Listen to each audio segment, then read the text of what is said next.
Kasper, welcome to Teal Talk. And as we talk about the Barracuda season, it's kind of mirrored exactly what the Sharks went through. October, rough start, not as many wins as you'd want, but November, this team kind of really found itself. What happened in November? I think we had a good road trip, a little longer road trip. We really did some stuff together and really got close with each other. And I feel like that's it's a big part of playing better together on the ice too. And just figured it out there. Our systems and stuff like that, our PK and power play got better. So a lot of reasons, but I think biggest part is just like getting closer with each other and having fun.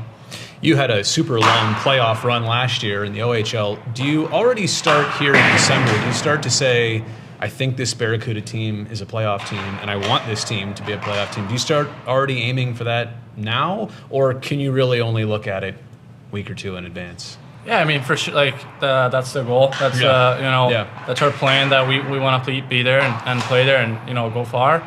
But obviously you just gotta go one day at a time and focus on the next game and every day in practice. So, for sure that's the goal, and that's the main focus over there. You're too old for World Juniors now, right?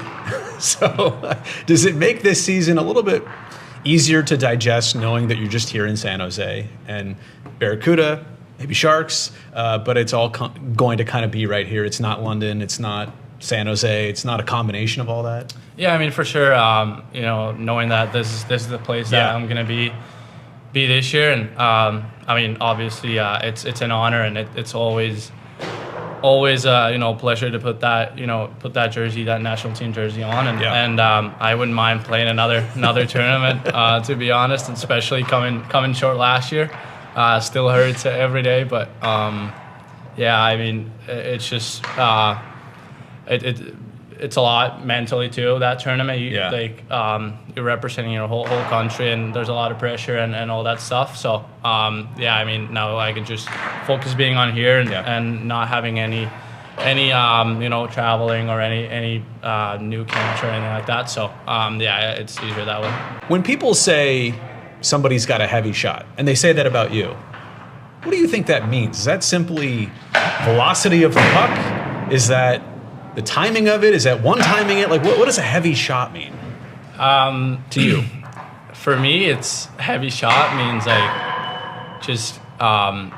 heavy shot is pretty much putting a lot of weight behind it. A lot of good technique too. It's important, and using your stick, kind of let the stick do some work for you too. Right. That's a big thing for me, and I just trying to shoot pucks every day and getting the shot heavier. There's an art to it. Powerful. So it's definitely a lot of different things, and I feel like heavy shot, you got to get it off quick too. That's a big part too. Well, and accuracy, right? What good is a shot if it's not on net? So there is a combination of strength and muscle behind a shot, and technique, to your point. But if you don't put it on net, right?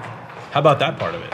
I mean, I think there's a big difference between heavy shot and a good shot. Good shot, or a great shot. Right. I want to have a great shot, which means that you got to have everything in there, accuracy and the speed, heaviness, all that stuff together. So really, trying to work on getting the pucks on net more and get it off them quicker. What's your flex? I use 82 with a little extension on top. So it's probably just under 80 maybe. Yeah, so you really are trying to use that stick to do some work for you, like on a one-timer. When Jack Thompson scored the teddy bear toss goal the other night, few people get to be on the ice when that happens, right? A lot of people here at Tech CU, but what's that like when all of a sudden the game is literally halted and that happens? It's fun, swimming through those teddy bears and all that. But I think it's just you just gotta kind of start it over again, especially when it happens that fast. So you just gotta kind of after we're done, you just gotta put that away and start focusing on the next shift. It's like a good 5 minutes at least, I want to say, right? Probably like, even more. Like, because they do their best. Yeah. But then people keep throwing them, and then there's a lot to collect. Like several thousand teddy bears on the ice. It's really impressive. How much are you following Sam Dickinson this year? And obviously, you guys have such a history and a background together. How much are you following like what he's doing and what he's encountering, and how much he's probably learning in the NHL at that level? I mean, I think he's playing great. Yeah. He's doing a great job out there. Obviously watching a lot of the Sharks games and watching him a lot. So just really proud of him, what he's doing, and obviously coming from London together, it's really wonderful to see what he's doing right now. Is there something to be gained by him going through that? Can you learn from that? Are you guys communicating at all? Are you keeping in touch? Yeah, I mean, we both have a tight schedule. Right. But I watch him, how he's growing. He's gained more to how the pro game, what it is, and what do you got to do out there to be a player that he is. And I just every game I'm seeing more of what he did in London and how great of a player he is. Yeah. Well, it's a challenging jump, right? And especially at his age, I agree with you. I think he's doing well. I just think it's interesting to learn from somebody else going through it. Like, hopefully soon you'll get to go through that exact same thing. Here at the Barracuda, the schedule is such that there are some midweek games, but there's a lot of midweek practice sessions like today. It's a Monday, by the way, as we're recording this, and you have these development days. Can you explain what a development day is and how that's different from a regular practice session?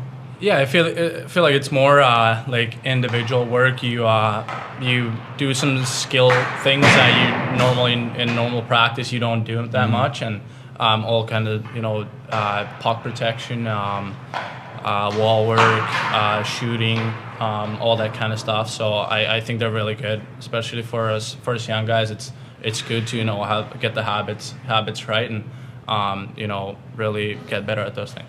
It's crazy. You guys have a coach out there that looks just like Patrick Marleau, like almost identical.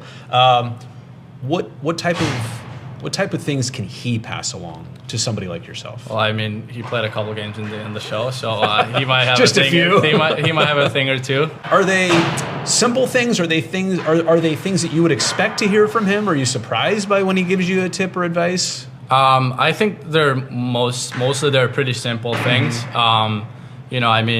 It's just the stuff that you got to be really good at when you go out there. Wall work, all that stuff that we're working on. Every Monday here in development day. So, it's great to have that kind of guy out there with us. Really trying to get everything that I can from him. All the things that he's teaching us. So it's really great. A couple more things. When you look at this season for you and the steps that you're trying to take, is it simply results at the end of the day? Is it stats? Is it goals? Is it points that you're looking at? Or can you see things in your game where you are knowing that you're getting better and you are making the right steps? I think it's not all in the stats sheet. It's a lot over, and all that we talked about: wall work, puck protection, playing good in the D zone, being response. That the coaches can trust you, being responsible, and that kind of stuff. I feel like that's the biggest part, and obviously, the off-ice stuff too, to kind of become faster, stronger, all that kind of stuff. So I think obviously when you do those stuff and you get better at those things, it might show in the stat sheet too. The pucks are going in more, you get more chances and stuff. But I think it all starts from doing those little things, right? Absolutely. And so, how much feedback do you get? And I imagine at this level, you want to hear all the feedback you can, right? I mean, some people in their job and their work, it's like they don't want to hear about it from somebody else. But you are wanting to hear that feedback because it might be the things that get you to the next level, right? Yeah, I mean, after every game, even in practice, after some drills, there's Hags, the JMAC coaches that give you feedback of what I can do better. We watch a lot of videos after games, and they really help me to get those habits right. And it's mostly those things that we work on every day. And And then obviously there's some good stuff when you do the things right. They want to show you that you're doing good with this thing, and it's good to have that feedback come in almost every day. Kind of know where you're at and what you got to get better at. Last thing, and I don't want us to get too far ahead of ourselves here, but it's got to be the obvious, right? That you must sit there and think about what someday it'll be like to be a Shark, to get to the NHL. Like, that's what everybody's here for. There's no hiding that. How do you balance, I can't wait for that, versus being present in the moment? I know, Coach Warsofsky with the NHL team is saying, just be where your feet are all the time. It's got to be tough for you to do both, to be where you're at, but also to not daydream about what could be and what will be.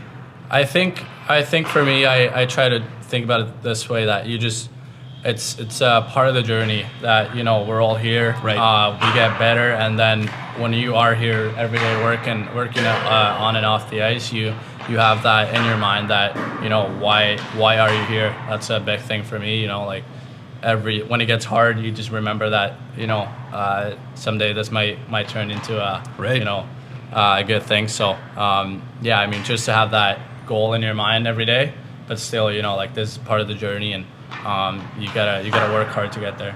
All right, Kasper, I appreciate the time. Thanks for this. Thank you. Best of luck this season. Thank you. Appreciate it.